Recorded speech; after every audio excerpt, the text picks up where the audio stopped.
Bonjour, bienvenue dans cette vidéo où je ne vais pas dire la vérité, je vais simplement proposer mon témoignage sincère d'être humain, car la vérité n'est pas conceptuelle à mon sens. C'est une vidéo qui va être sur le sujet du regret. Je pense qu'elle va être assez courte, parce que j'ai déjà fait une vidéo sur le regret. Donc si vous allez sur ma chaîne YouTube, vous cherchez la petite loupe, vous recherchez, parce que sur Google ça marche pas bien, je le dis beaucoup en ce moment, mais je pense que c'est utile. Vous tapez n'importe quel mot-clé, mais là en l'occurrence regret, vous allez retrouver assez facilement cette vidéo. Ça fait pas mal de temps que je l'avais faite. Et je voulais faire la suite, on va dire. Il y a une notion qui m'est venue récemment avec des questions, et je réalise que j'en avais pas parlé dans cette vidéo. Donc je voulais juste faire la deuxième vidéo sur le sujet du regret, sur le sujet de regretter. Je ne vais pas revenir sur ce que j'ai dit. J'avais beaucoup parlé de la comparaison, le fait que le regret c'est un processus exclusivement mental. Ce que je veux rajouter là, simplement, c'est la clarté que je vous invite à avoir avant d'aller trop vite dans le regret.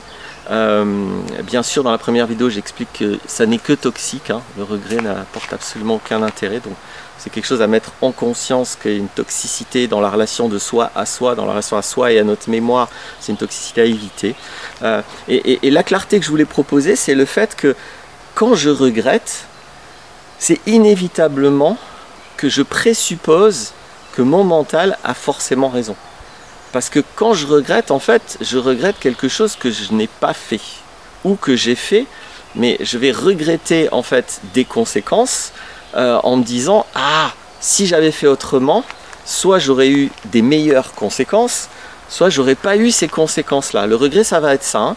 Et le problème de cette logique, c'est que c'est fondé de manière complètement fallacieuse, parce que non, le mental n'a pas toujours raison. Et le mental a une capacité projective, ça vous permet de projeter certaines choses, mais c'est très limité. Ça ne peut que considérer les éléments connus. Or, dans toute projection, il va y avoir énormément d'éléments inconnus que le mental ne va pas pouvoir prendre en compte, considérer. Donc du coup, on est dans une illusion intégrale lorsqu'on regrette, parce qu'on pense que le mental, il sait quelles auraient été les conséquences si vous n'aviez pas fait ça, ou quelles auraient été les conséquences si vous aviez fait ça. Et ça, c'est faux en fait, c'est une illusion. Donc vous savez ce que vous avez fait, vous avez vécu les conséquences de ce que vous avez fait, ça c'est du connu. Mais comparer du connu avec de l'inconnu intégral qui est purement gratuit, c'est des hypothèses gratuites, c'est un biais cognitif énorme, c'est pas très sérieux.